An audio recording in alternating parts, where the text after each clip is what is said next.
صحیح حدیث ہے، جو مسلمان روزانہ 5 وقت سچے دل سے گھر سے وضو بنا کر مسجد پیدل آئے اور مسجد میں آ کر جماعت کے ساتھ نماز پڑھے، ایک نماز پر اللہ اسے ایک حج کا ثواب عطا فرماتے ہیں۔ سوچو مسلمانوں، مسجد کی فضیلت کتنی بڑی ہے۔ اگر یہ مسجد نہ ہوتی، ہم تو نماز پڑھتے ہیں گھروں میں، ہم تو نماز پڑھتے ہیں بازاروں میں، اگر مسجد نہ ہوتی تو ہمیں حج کا ثواب کیسے ملتا؟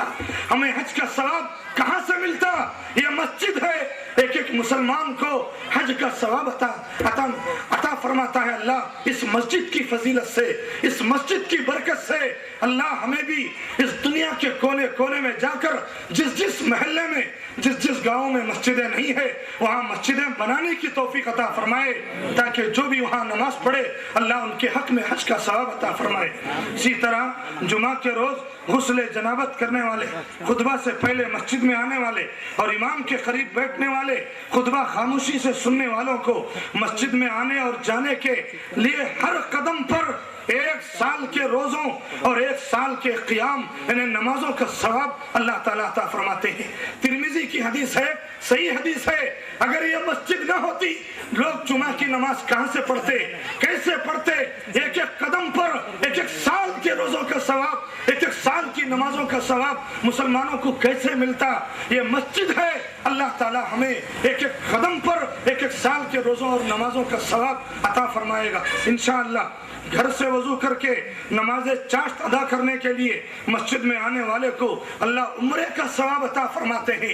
یہ مسجد ہے، پڑوس میں گھر ہے، وہ روزانہ صبح میں سورج نکلنے کے بعد وضو کر کے مسجد میں آ کے 2 رکعت 4 رکعت چاشت کی نماز پڑھتا ہے، اس کے 4 رکعت نماز سے اللہ عمرے کا ثواب عطا فرماتے ہیں۔ سبحان اللہ، یہ سب صحیح حدیث ہے، ابو داؤد کی روایت۔ زیادہ فاصلے سے مسجد میں آنے والے کے لیے زیادہ اجر اور ثواب ملتا ہے۔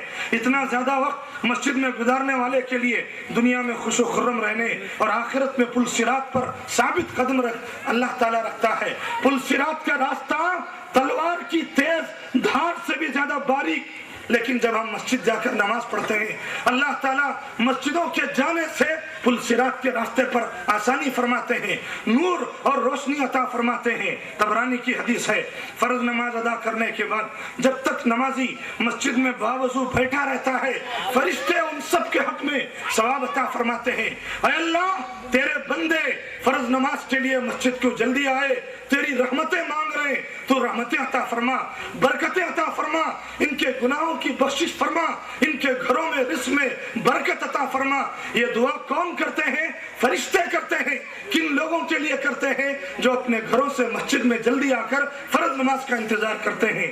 زمین پر اور جو مسجد کو بار بار آتے ہیں، جلدی اور زیادہ چل کر آتے ہیں، اللہ ان کے گناہوں کو مٹا دیتا ہے۔ میرے عزیز، یہ تو مسجد کی فضیلت والی بات تھی۔ ہم مسجد میں آتے ہیں، ذرا اپنا لباس صاف ستھرا پہن کر آنا چاہیے، سلیقے کا لباس پہن کر آنا چاہیے، سر پر ٹوپی بھی ہو اور جبہ اور شری بھی ہو، یا اسی طرح کپڑے ڈھیلے ڈھالے ہو، کلر کے کپڑے، چست کپڑے اور اتنے ٹائٹ کپڑے کہ آپ رکوع میں جاؤ، سجدے میں جاؤ تو تمہارے جسم کے حصے، چوتڑ کے حصے، کمر کے حصے، کمر کھل جائے۔ کسی کی بنیان اتنی چھوٹی کہ وہ رکوع سجدے میں جاتا ہے تو اس کی کمر ننگی ہو جاتی ہے، ایسے چھوٹے کپڑے مت پہنو۔ کسی کی جینس پینٹ اتنی ٹائٹ کہ وہ رکوع اور سجدے میں جاتا ہے تو اس کی پیر کا ران کا حصہ بالکل ٹائٹ نظر آتا ہے، ایسے کپڑے مت پہنو۔ اللہ نے قرآن میں حکم دیا، یا بنی آدم خذوا زینتکم عند کل مسجد، اے آدم کے بچوں، اے مسلمان عورتوں، جب تم مسجد کو آؤ تو زینت کے ساتھ آؤ۔ تم اللہ کے گھر کو آ رہے ہو، اللہ بہت خوبصورت ہے، ان اللہ جمیل یحب الجمال، اللہ خوبصورت ہے، وہ خوبصورت لوگوں کو پسند کرتا ہے، خوبصورت لباس کو پسند کرتا ہے۔ ایک مسلمان ایسے کپڑے پہنے، ایسی وضاحت، ایسا چہرہ رکھے، اس کو دیکھ کر ایک غیر